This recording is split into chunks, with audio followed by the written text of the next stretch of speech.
A lot of people think the way we need to save the earth is to plant more trees, which sounds good on the surface, but in a lot of cases, that's the exact opposite of what we need to do. Or at least what we need to do to save our forests. To say saving the earth, that's just being dramatic. One of those cases is here in the western United States, where the problem is not so much deforestation, the problem is overforestation. Our forests just have too many trees in them. Like this spot, look how many trees there are right here in this little spot. This is not healthy. This is not a healthy forest. People wouldn't put up with this in their gardens. If someone plants a row of carrots, they plant them thick, then they thin them out so they have healthy spacing so the carrots can grow into nice healthy carrots. It's the same with trees. Trees are plants just like carrots. These trees will never reach their potential when they are packed together so tight. They're competing for light, water, nutrients. Before people came in and altered the forests, there used to be periodic wildfires that would come through every few years and thin out the trees.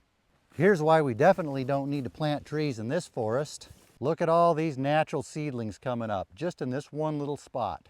A forest cannot sustain this many trees. The way it used to be, wildfire would come through every few years. It wouldn't harm these bigger, healthier trees, but it would kill all of these smaller trees. Well, of course, it wouldn't kill all of them, but it would kill most of them. The few that did survive would be the ones that grow up to be the big trees. Decades ago, the timber industry came in, cut down the biggest, healthiest trees. Then we started putting these natural wildfires out that kept the trees thinned out. Now the forests have grown back into these masses of unhealthy, overgrown forests. And those overcrowded forests are inviting bug infestations. These overgrown forests, with their built-up fuel loads, are now fueling catastrophic wildfires. Now when we have wildfires, a lot of times they burn so hot, they kill everything, including the big healthy trees. In so much of the western United States, the last thing we need to do is plant more trees. Instead, we need to be cutting down some of the trees to thin out the overcrowded forests, to restore them to a more natural fire-resistant condition. Because catastrophic wildfire is what is contributing to the most deforestation. So we're going to thin these trees out to save this forest. Look at all these trees trying to grow in the same spot. It's ridiculous. Let's help them out.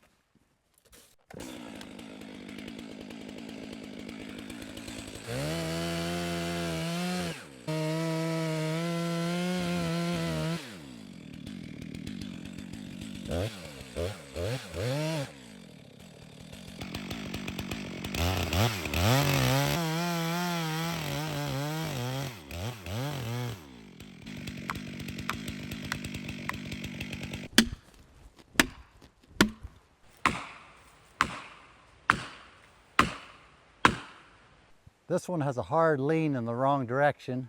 I could probably wedge it over, but I'm going to use this as an opportunity to show you a little trick.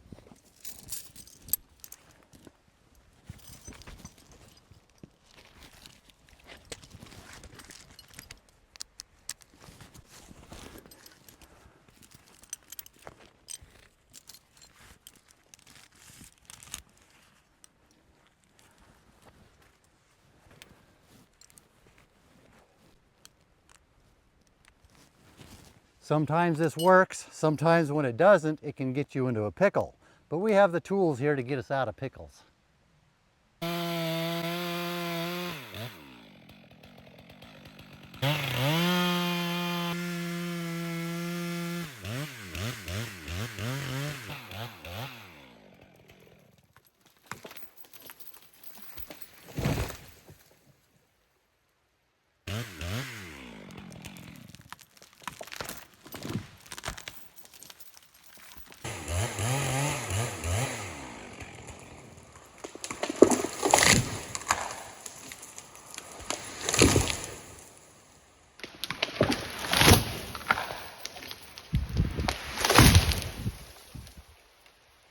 Now we have more healthy spacing between these trees, leaving the more healthy dominant ones to fill out.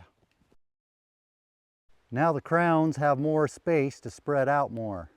Now that the tops have more space to spread out, they can produce more photosynthetic material, which is just a fancy word meaning leaves and things.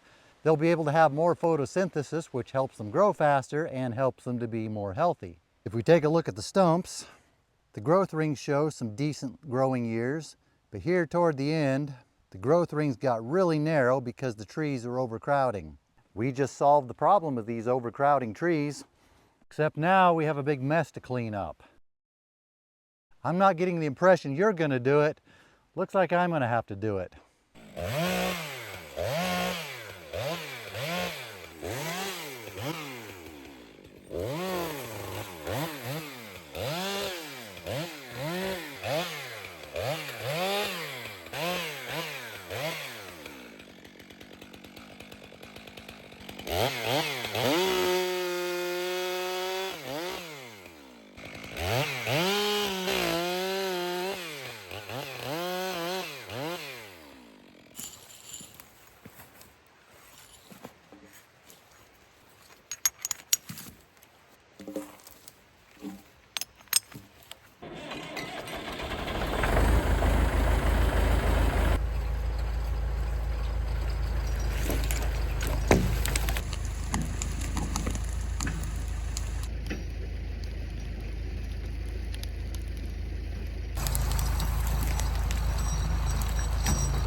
Now we have this one spot thinned out. These trees remaining will be more healthy, more vigorous. They'll be more fire resistant, bug resistant, disease resistant. Instead of continuing to be overcrowded and stagnant, they can now grow up to be bigger trees. As a result of doing that, we now have all these logs, which can now be turned into wood products that we all as a society use a lot of. What if, as a society, we started getting more of our wood products from forest restoration projects like this, instead of the normal place where we get them from clear-cut logging? If you go to the big box stores to try to find the cheapest lumber or wood products you can find, what you're saying with your dollars is, I support clear-cut logging. I support people going in, cutting down all the trees, spraying the whole forest with herbicide, then replanting, so they can give me the cheapest lumber they can. But if you would rather see our timber industry start doing more restoration forestry, thinning out our overcrowded forests, use your dollars to vote for that. Instead of going to the big box stores to find the cheapest lumber you can find lumber that comes from restoration projects. Now you might be asking, where, oh where, starting to get a little bit preachy YouTuber, am I going to find something like that? Well, you might have to do a little bit of looking around.